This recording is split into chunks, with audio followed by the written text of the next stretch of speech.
We remain steadfast in our commitment in delivering local news that matters, stories that inspire, enriching the lives of Filipinos in the Philippines and across the globe.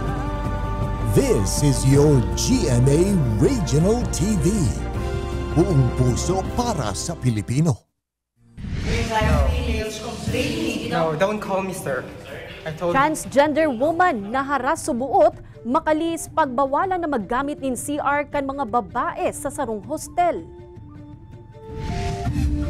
22 anyos na babaeng kadete gikan sa Nabua Camarines Sur, top 4 kan PMA bagong sinag class of 2024. Asin, rock formation asin Orosok-Usok Falls, pasyaranta sa San Miguel, Catanduanes. Ini ang GMA Regional TV Balitang Bicolandia.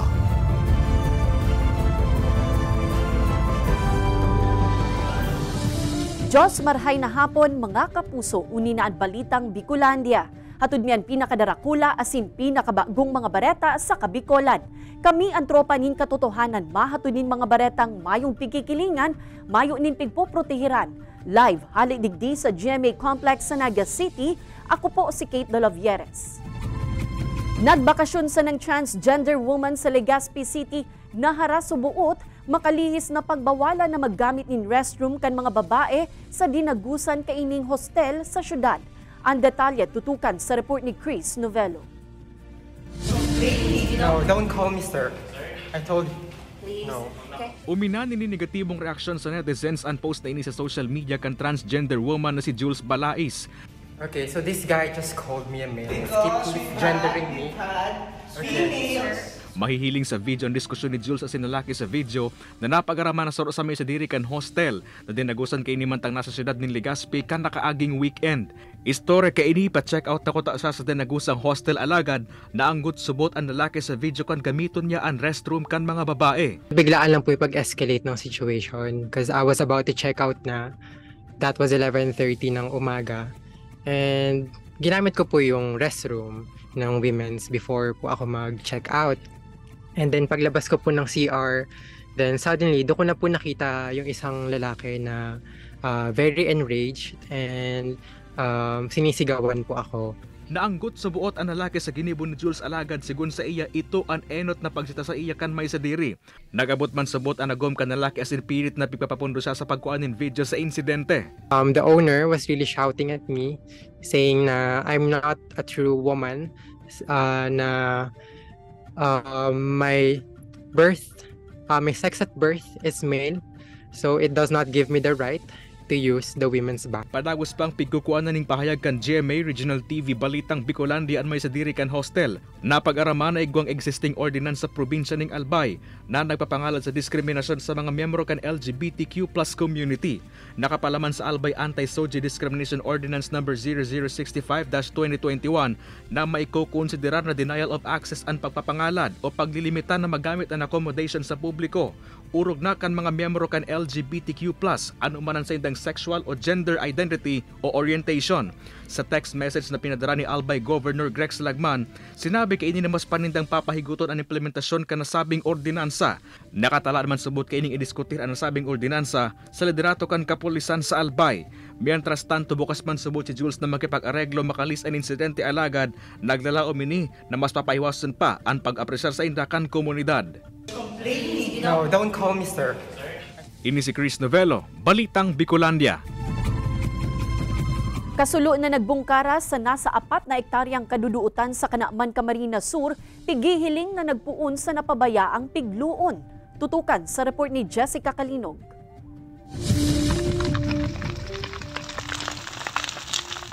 Ang nagkakarabang kasulo na iyan, nagbungkaras asin marikas na naglakop sa nasa 4 na ektaryang kaduduutan sa barangay Baras, Kanaman, Camarines Sur. Pasado alas 3 nin hapon kan Mayo 13, kan mai-report asin makaabot sa lokasyon ang mga kabuhan kan Kanaman Municipal Fire Station. Pasado alas 7:30 nin Banggina kan parehong aldaw kan maideklarar ang fire out sa lugar. 14 na oras makalihis na magbungkaras. Kinaipuhan man ang tabang kan Magaraw asin Kamaligan Fire Station. Sa investigasyon kan Kanaman Municipal Fire Station, Nasa 4.31 hectares na kaduduotan ang natumtumkan sulo, asin ang pigihiling na pigpuunan kan kalayo, napabayaan na luon. Kaibanan ako kang responde, nagladlad kaming tulong hoses na setup. Iyauna ko sa ako ang nusulman. Nahihiling ko talagang may mga traces pa kang mga pagluunin da. Mayo man nakulugan asin ibang nadanyaran sa insidente. Sa datos kan Bureau of Fire Protection Region 5, kung ikukumparar kan 2023, haros 4 na beses ang nilangkaw kan mga insidente ng grass, bush asin forest fire na nairehistro sa Bicol Region sa enot na kwarto pa sana kan 2024. Kung minsan pa may mga farmers kita na nagsusulo ba, parang kaingin na gusto ninda magkaigwa ng pagtatanuman kay pumutuling kayo, suluon, aro kaya. So, pundo muna siguro kita kayan. Ngunyan sa nangani daan naglabian init kan panahon. Kaya sigun sa opisyal, bako nang makangalas kung nagdadakol ang mga insidente nin kasulo. Kasabay kainian padagos manindang kampanya kan fire safety tips. Urog nang ibitaran ang pagluon sa tahaw kan mainit na panahon. Kaibanan si Gerald Gandia, Jessica Kalinog, Balitang Bicolandia. Tulong LGU sa Albay nagsuspindir nin face-to-face classes ngunya na aldaw huli sa mainit na panahon. Mantang pag-asa pigkumpirmar na nagluluya na ang epekto kan El Nino. Naikukurit na heat index asin namamatay ang arasas kan panahon, magbaba na kaya? Tutukan sa report ni Chris Novello. Uli sa mainit na panahon, nagsuspender nin face-to-face classes sa gabos na level ang pirang LGU sa probinsya ng Albay. Kabalit digdian mga banuan kan daraga, kamalig asin ginubatan. Automatiko man na nagtransition sa modular distance o online learning ang mga estudyante. Sa forecast kan pag-asa 42 degrees Celsius ang mamamatay ang heat index sa probinsya ng Albay has sa aga Mayo 15. Sa Pili, Camarines Sur na ikurit man ang 48 degrees Celsius na heat index kasuod ma. Kaya ang tricycle driver na si Fernando Belen doble subutan pa siguro urog na sa pag-iinom ng dakol na tubig. Grabe talagang init. Talagang minsan pagka talagang nagsisirong kami sa pon kang kahoy. Sa mainiton talagang maray. Sudma, medya diya, nakakaduwa kong pano sa balonang kong tubig. Susog sa pag-asa posible nang magbabaan na mamatay ang init kan panahon o heat index sa nasyon. Nanotara na kaya kan Weather Bureau ang pagluya kan El Nino. Base po duman sa mga sa mga oceanic indicator sa mga atmospheric indicator, yung sea surface temperature duman sa may central and equatorial dun sa may equatorial Pacific, may mga indication po na na luya na yung El Nino. Base po duman sa mga SST anomalies, saka yung mga inaabot na mga outgoing long wave radiation. Alagad sa ibong kan pagluya na kan El Nino, may laging effect pasubot tinikon kaya mamamatian pa kung paminsan-minsan ang marasaas na panahon, urog na ngunya na bulan ning Mayo. Kay Baran si Jovel Obiso, Chris Novello, Balitang Bicolandia.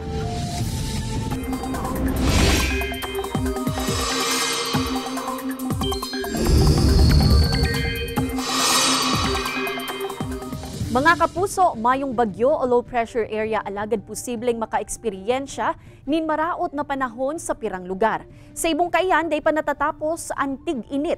Ang mga pag-uran kaya sa nasyon, darakan thunderstorms huli sa easterlies as in frontal system. Sa datos kan Metro Weather, hababa man ang tsansa nin uran sa dakulang parte kan Bicol Region. Apera sa pirang lugar sa Camarines Provinces. Day man pigahale ang tsansa nin uran sa iba pang parte kan nasyon urog na sa Mindanao. Ika ang pinili o ika ang mapili? Ako ang pinili. Tapos magayon to ako pinili, ibig sabihin, maray ang ugali. Kaya ka pinipili, tapos maray ka makiba. Ako ang pinili. Padangat ako. Ako ang mapili. Para ang kantaong ito bagang tapat sa imo. Sige, ako na lang mapili. Para mas maano ko tong mas gusto ko. Ako ang mapili. Sir, ika ang pinili o ika ang mapili? Ako ang pinili. Garo itong ninda, personalya ninda, garo kan maray si performance. Kaya pinili.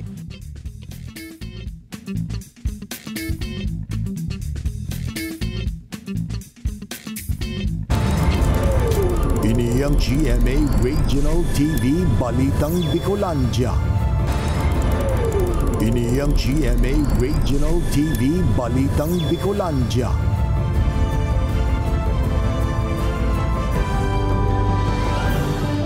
Mas halawig na oras kan pagbiyahe kan mga tricycle na rutang Balatas to Kararayan.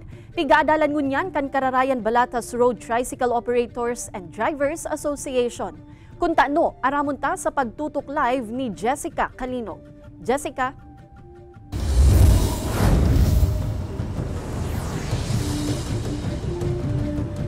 K2 yung rush hour aldaw nin Domingo, kaya may mga espesyal na okasyon sa Basilica Minore, nagiging pasakitan subuot ang pagbiyahe kan mga pampublikong lunadan sa porsyon na inikan Barangay Balatas, Naga City, kaya may mga pagkakataon man na minalaba talaga ang pila kan mga nakaabang na pasahero. Ang halawig na pila na inikan mga nagaabang nin malulunadan sa may kanto kan magsaysay kan Mayo 12, naagihan ni Naga City Mayor Nelson Legacion, kaya pigmaawot kan alkalde na makaulay ang mga driver asin operator kan tricycle na nagbabiyahe sa nasambit na ruta nganing maaraman ang nagkakausa kan siring na sitwasyon. So nagtao kami mga rason, inot na inot, Mother's Day. Then ang panduwa, si itong kondisyon kan tinampo, medyo masakit makababa tulos. Then traffic sa Basilica, nakadakulon para simba. Naguhurot subuot ang pirang pasahero nin dagdag na unit, alagad sigun kinomer, garo malabo kung dudugangan pa.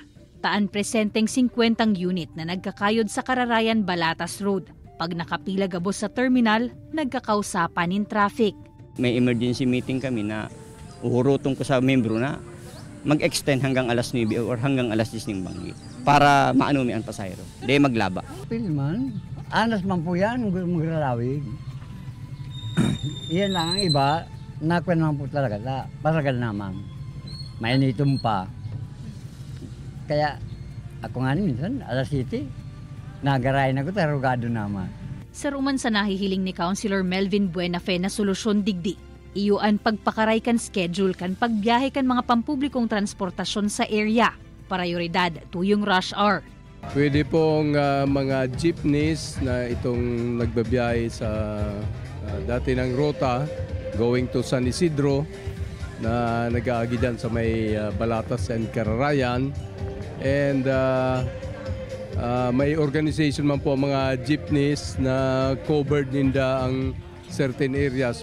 Day pamanda makasabi kuno arin mahahamanin entero ang pigpapakaray na tinampo sa lugar. Alagad oras na matapos naman ini, ang mga nagkakayod man sana asin mga pasahero ang mabenepisyo sa mas mahewas na tinampo.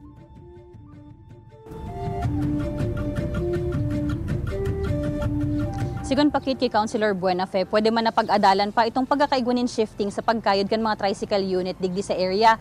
Kung baga mas dakol ang mga makayod tuyong rush hour. Alagad, pag-aadalan pa man asin nakatalaan pang mag-agi sa konsultasyon ang mga naiisip na aksyon asin interbensyon. Nganing, day naman maulit pa itong halawig na pila kan mga nakaabang na pasahero. Kate? Alright, Jos Mabalos, Jessica. Nagsapo nin lugad ang sarong babae makalihis na mabulsot ang bitis kaini sa batbat na nagsisirbing pantakop sa drainage canal sa National Highway sa Virac, Catanduanes.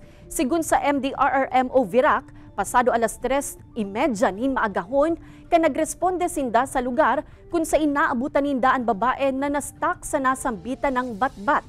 Napaagi subuot ang babae sa lugar, alagad bigla ining nabulsot. Huli sa malumoy na asin may mga kalawang o takla na mga batbat.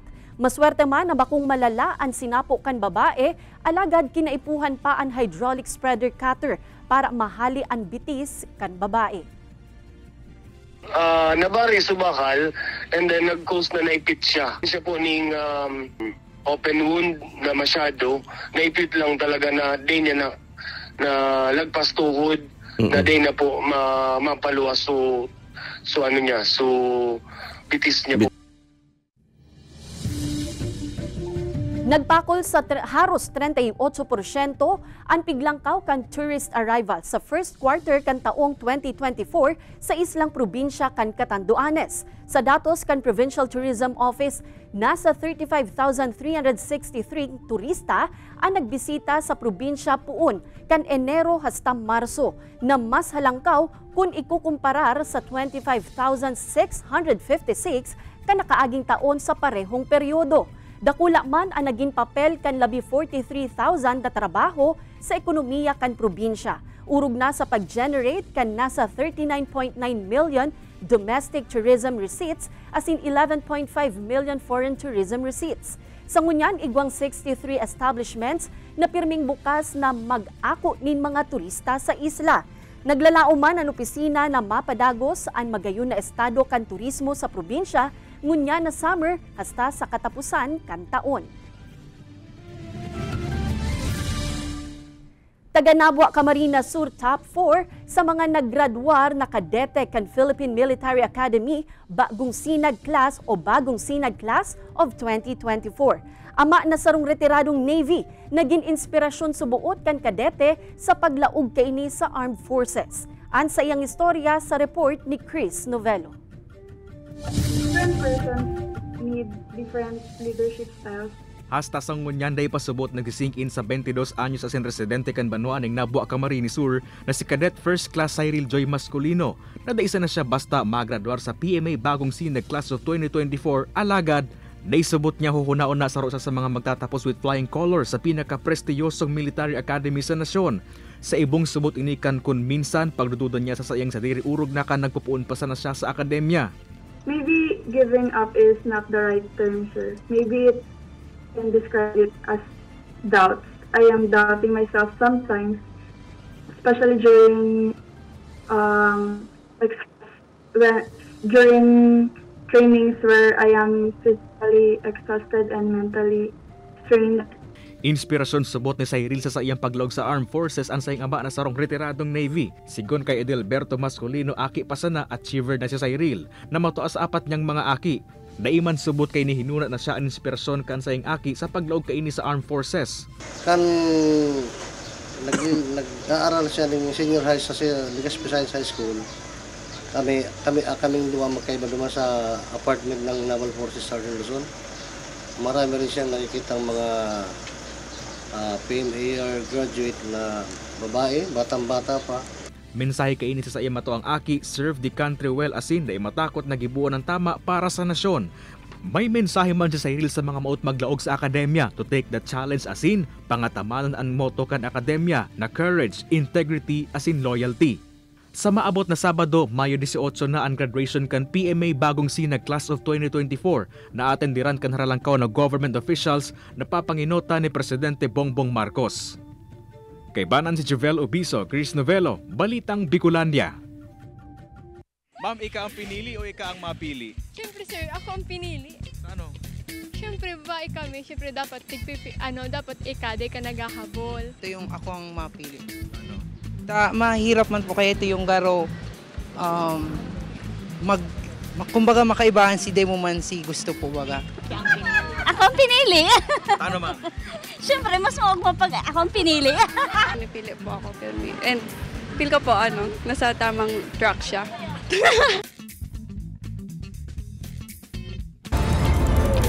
Ini ang GMA Regional TV Balitang Bicolandia. Ini ang GMA Regional TV Balitang Bicolandia.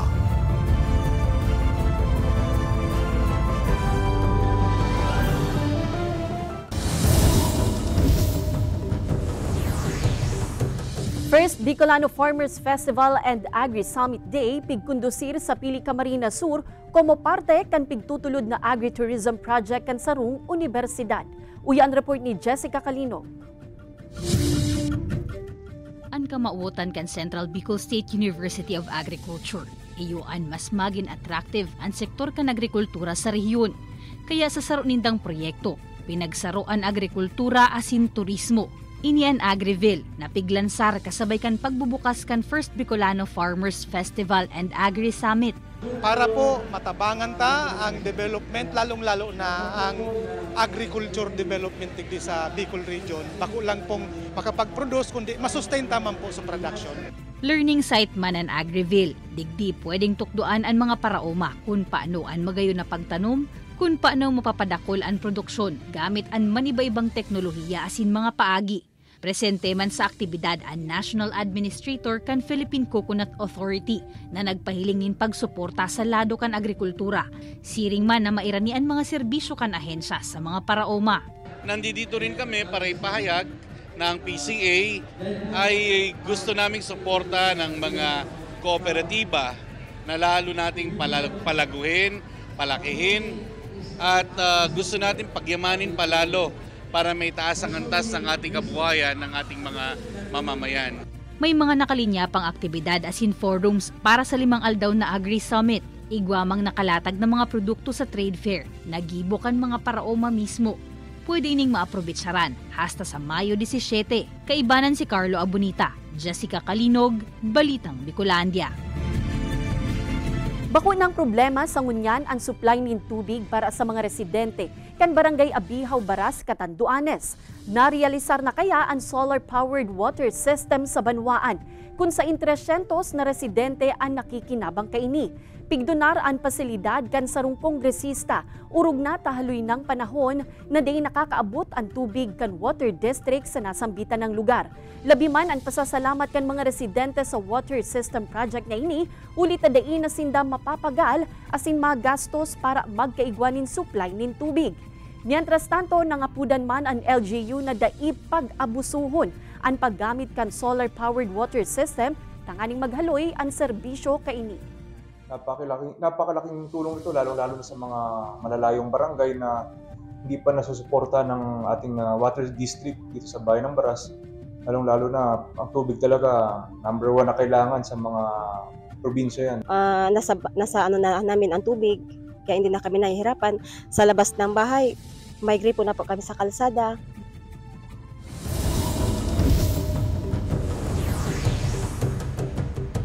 Grupo nin mga diver, environmentalist, asin iba pa, sarabay na nagpartisipar sa Scuba Surero activity kung sa inpiglinigan ang kadagatan sa Legazpi City. Uyan report ni Jessica Kalinog. Imbes maglibot sa magagayo na pasyaran sa probinsya nin Albay, day nagduwa-duwang magpartisipar ang 2 turista nagikan sa ibang nasyon sa kinundusir na Scuba Surero activity. Kan grupo nin mga divers asin environmentalists sa probinsya. Obheto kan aktibidad na malinigan asin maprotehiran ang kadagatan sa lugar. Napili nindang lokasyon ang gilid kan dagat sa Barangay Biga, Legazpi City, kung sa inharos 12 oras na pigsisid ang iraron kan dagat, naning makuha ang mga basurang nakakaapektar sa mga sira asin coral reef. I feel like you can travel and then have fun, but then you can also travel and give back to the place that you're visiting, and that's a way more beautiful to experience the country. The experience is really good. I feel like very fulfilled after all of the trash that we picked up. Pinanginutan ang aktibidad kan Reef Vive o Coral Reef Revive na binilog kan mga divers sa Legazpi City. Nganing buhayon liwat ang mga nagkararaot na coral reef sa Albay Gulf. Bawasan natin yung mga plastic sa ilalim ng dagat, and pangalawa is yung awareness, madagdagan natin yung awareness ng mga tao, especially yung local. Apura sa paglilinig sa irarom kan dagat, nagtanom naman diretsyo nin mga coral and divers, mantang naglinig man ang mga biker, asin iba pang grupo sa baybayon kan lugar. Ini si Jessica Kalinog, Balitang Bicolandia. Maabot sa 30 bags nin dugo ang nakolekta kan Barangay Council kan San Isidro, Magaraw, Camarines Sur sa kinundusir na bloodletting activity kan nakaaging Biyernes. Susog sa Committee on Health kan barangay, ang natipon na dugo hali sa mga volunteer na pangsumpay subuot nin buhay sa mga residente kan barangay sa oras nin emerhensya. Prioridad man ang mga residente sa lugar en kasong mga ipo kaini. May libre man na 52 kilong bagas kung mapakonsuelo sa mga nagboluntaryo nang mag-donate kan sa indang dugo.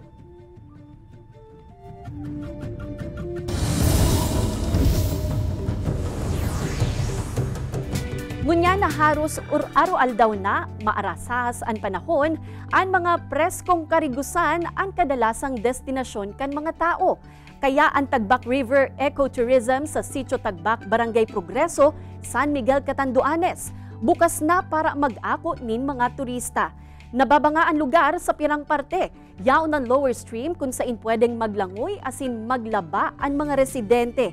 Igwa manin middle stream kung saan pwede digding mag-cliff jumping asin mahihiling man ang magagayon na rock formations. Asin igwa manin inaapod na upper stream kung saan mahihiling man digdi ang gayon kan Urusok-Usok Falls. Nasa 20 pesos na ang entrance fee, mantang 300 pesos hasta 500 pesos ang cottages. Mantang pigtutugutan man ang overnight stay. Parte ang nasambitan ng lugar kan natural park asin protected areas kan Catanduanes, kaya yaon ang mahigot na pagbabantay kan mga otoridad urog na ang kalinigan kan lugar. Sobrang saya po kasi napaka-blessed po ng lugar, tapos masaya po maligo, napakasariwa po ng maligo. Sa mga gustong pumunta po dito sa aming lugar, tulad po ng taglay namin, Amazing San Miguel, maa-amaze po kayo dito sa aming lugar. Madadalan ang episode na ini asin iba pang pinakahuring lokal na bareta sa official website kan GMA Regional TV, www.gmaregionaltv.com. Pwede man kamong magbisita sa sumuyang official YouTube channel, GMA Regional TV, asin i-click ang subscribe button para sa pinakamaiinit na bareta hale sa man iba-ibang rehiyon. Mabalo sa mga kapusong Bicolanong nagantabay, maging sa mga kapuso nyato abroad. Ninhulita sa GMA Regional TV, Local News Matters. Asin yan ang pinakadakula asin mainit na bareta sa Kabikolan. Ako si Kate Dalovieres, kami ang GMA Regional TV Balitang Bicolandia, bilog na pwersa para sa mas dakulang misyon asin mas mahiwas na pagserbi sa nasyon.